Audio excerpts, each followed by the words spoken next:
Hello friends, welcome back to channel महापुरुषों की बातें। साथ संगत जी, सबको प्यार भरी राधा स्वामी। आइए सुनते हैं कुछ प्रेरणादायक वचन। ये वचन राधा स्वामी सत्संग व्यास द्वारा प्रकाशित तथा श्री महेंद्र सिंह जोशी द्वारा लिखित पुस्तक अमृत नाम में से लिए गए हैं। इस पुस्तक के पृष्ठ संख्या 37 में फरमाया गया है, उस दाता की एक और विशेषता है कि उसमें हमें मांगने की ज़रूरत नहीं पड़ती। जैसी भी हमारी दशा हो उसे पहले ही मालूम होती है, फिर अनावश्यक प्रार्थनाएं किस लिए की जाएं। यह तो उसका दस्तूर या नियम नहीं कि किसी को उसके आगे बार बार हाथ फैलाने पड़े, फिर गिड़गिड़ाना पड़े। वह किसी को बार बार भिखारी बनाकर नहीं बुलाता, बल्कि एक ही बार झोली भर के भेजता है। वह बहुत कुछ दे देता है, आशाओं से कहीं अधिक, और फिर भी वह गिनती नहीं करता। वह यह नहीं सोचता कि इससे कम से भी काम चल सकता था। उसे अपनी दात बांटने के लिए कोई योजना तैयार नहीं करनी पड़ती, ना उसे किसी की इजाज़त की ज़रूरत है। जो कोई नींद खराब करके अपने समय को प्रभु के लेखे लगाएगा, उसे ही कुछ प्राप्त होगा।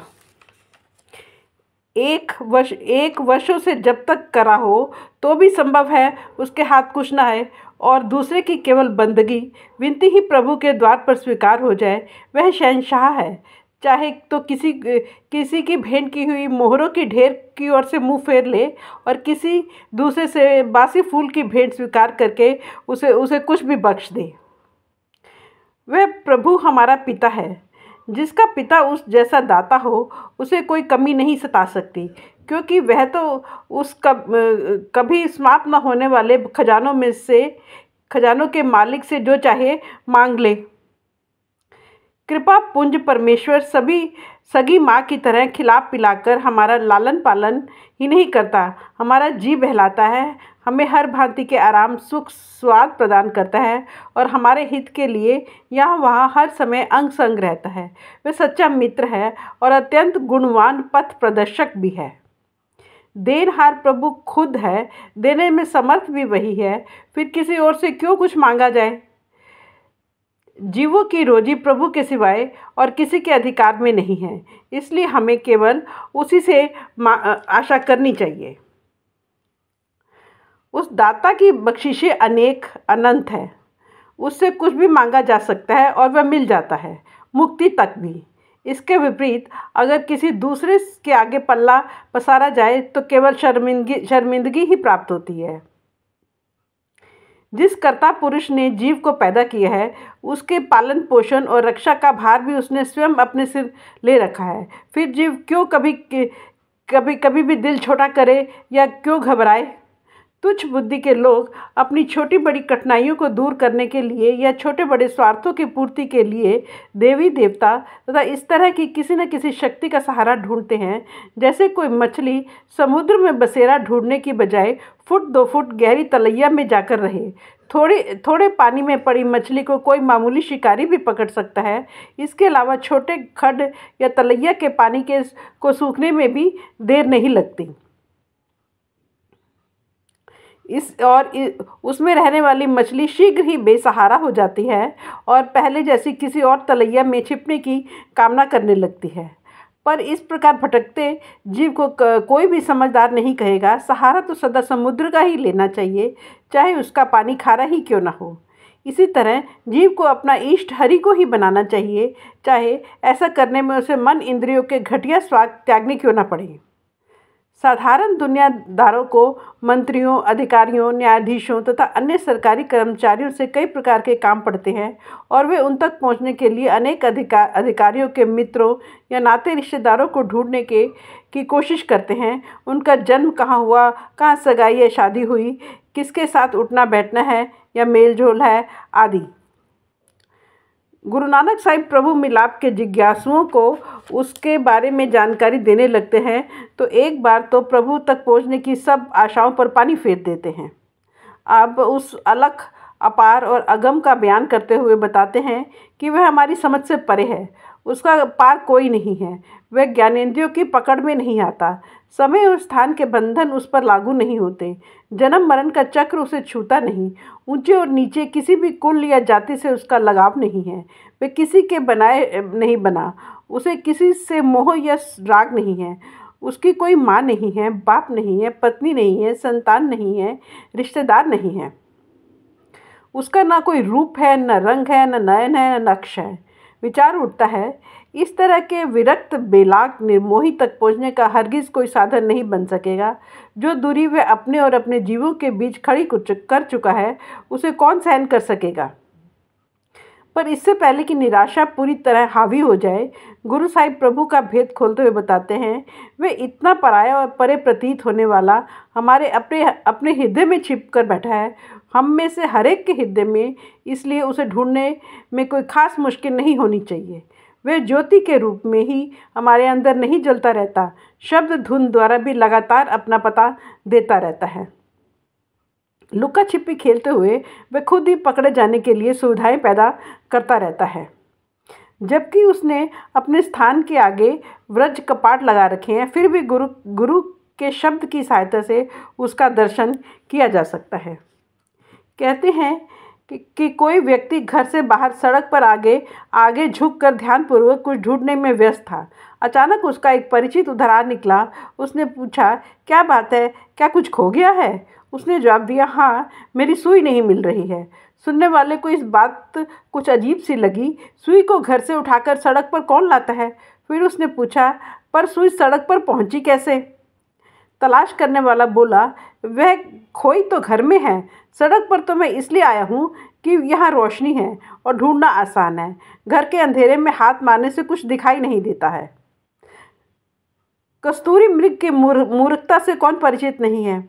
उसे प्यारी लगने वाली वस्तु उसके अपने अंदर में होती है, पर वह उसे ढूंढता फिरता है उजाड़ों और जंगलों में। धर्म स्थान कहलाने वाले भवनों को परमेश्वर के भोले प्रेमी अपने हाथों से बनाते हैं, तब भी सब कुछ जानते हुए उसको परमात्मा का निवास स्थान मान लेते हैं। संत सतगुरुओं ने जो स्वयं परमेश्वर का रूप होते हैं, जो उसके साथ मिलकर उससे अभेद होते हैं, बार बार ऊंची आवाज़ में कहा है कि प्रभु कहीं बाहर नहीं, तुम्हारे अंदर बसता है। पर मन माया के बहकाए लोग सारे सुने हुए को अनसुना किए जाते हैं। जब इस्लाम के गाजी सूर्य मंदिर जैसे मंदिरों को नष्ट करने में लगे थे, तब उन्हें जरा ख्याल नहीं आया कि जो दीवारें वो तोड़ रहे हैं उनमें दिल पिरोए हुए हैं, और दिल खुदा का अपना काबा होता है। जब कोई हिंदू किसी मस्जिद का निरादर करता है तो उसे यह नहीं सूझता कि मेरी इस हरकत से कितने ही हरि मंदिरों का अपमान हो रहा है। अगर तुम्हें अपने प्रभु प्रियतम से मिलने की इच्छा है तो किसी भी हृदय को ठेस ना पहुंचाओ, क्योंकि जो चोट किसी हृदय पर मारी जाती है वह सीधे उसमें बसने वाले प्रभु को लगती है।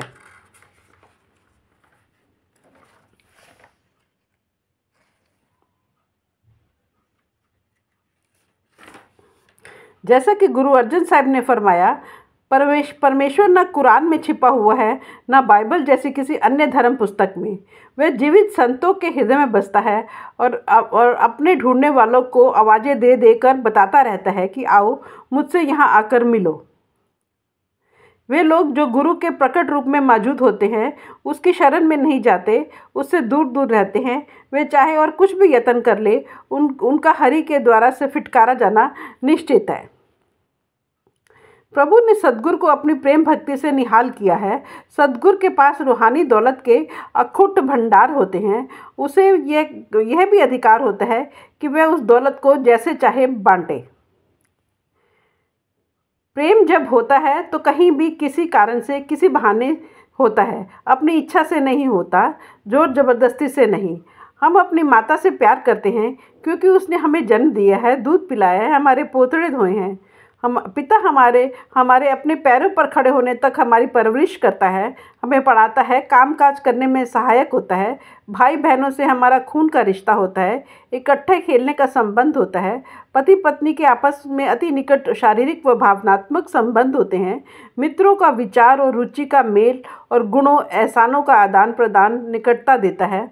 अब रही बात पदार्थों की, ज़मीन मकान हमारे बुजुर्गों की या हमारे अपने खून पसीने की कमाई की देन होते हैं। इसी प्रकार कोई अंगूठी, कड़ा किसी गहरे स्नेह की यादगार, कोई मेडल, ट्रॉफी किसी प्राप्ति का सबूत होता है। इसके विरुद्ध परमात्मा न कभी देखने में आता है, न उससे हमारा कभी किसी प्रकार का सीधा संपर्क होता है। फिर उसके लिए प्यार पैदा हो तो कैसे? हम उसे न चाहेंगे तो वह भी हमें क्यों चाहेगा? किस लिए? हमारी केवल इतनी ही कठिनाई नहीं है कि प्रभु को देखे बिना उससे प्रीति पैदा नहीं हो सकती, बल्कि हमारी आंतरिक आंखों पर मोतियाबिंद छाया हुआ है।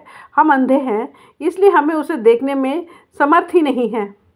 हमारी इस दोहरी कठिनाई का समाधान करते हुए गुरु अमरदास जी फरमाते हैं, जिस जोरावर अजनबी ने हमारी आंखों पर मोह माया के पर्दे डाले हैं, वह दयालु हो तो हमारी ज्योति लुटा देता है और खुद मिलने चला आता है।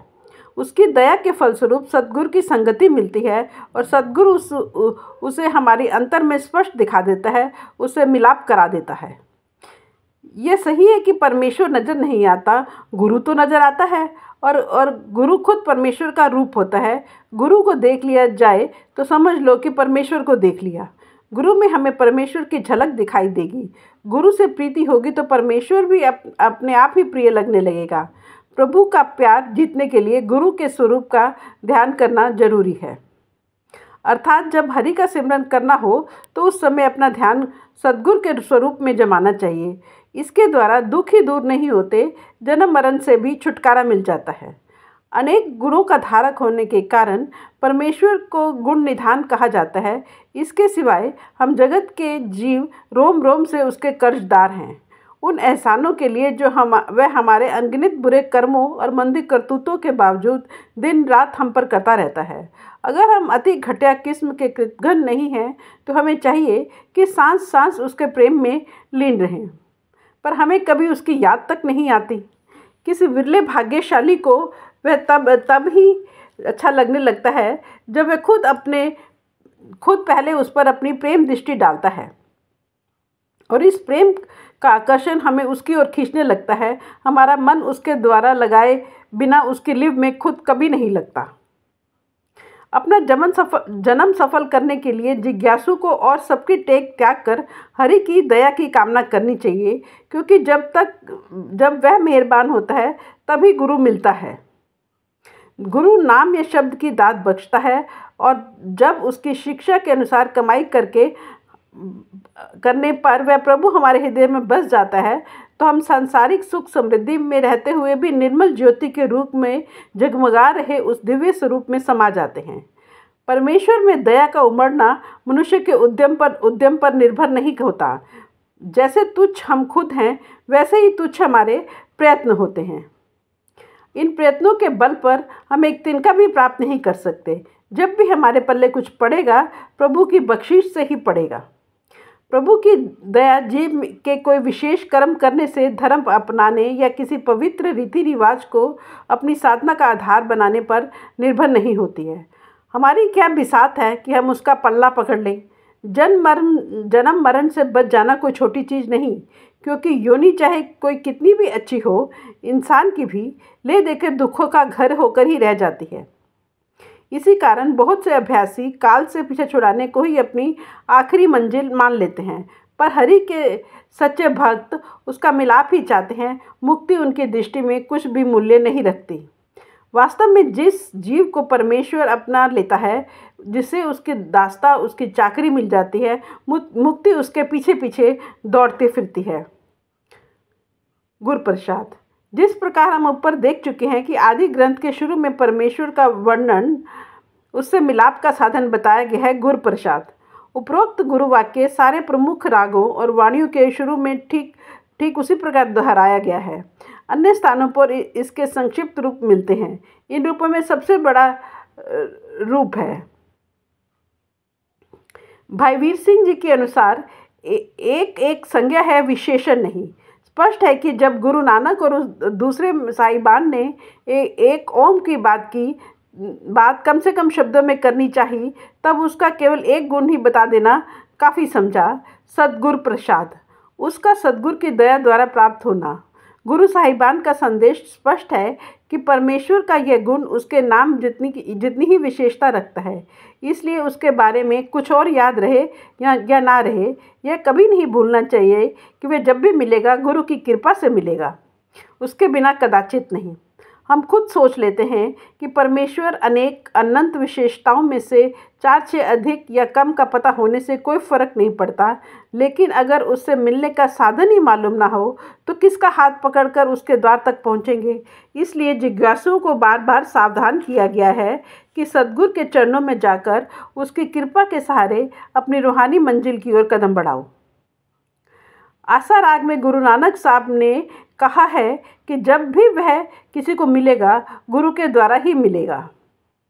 प्रभु प्रियतम का मिलाप होना, उससे एक रूप होना जो बहुत बड़ी चीज़ है। गुरु के बिना तो मुक्ति भी नहीं मिलती।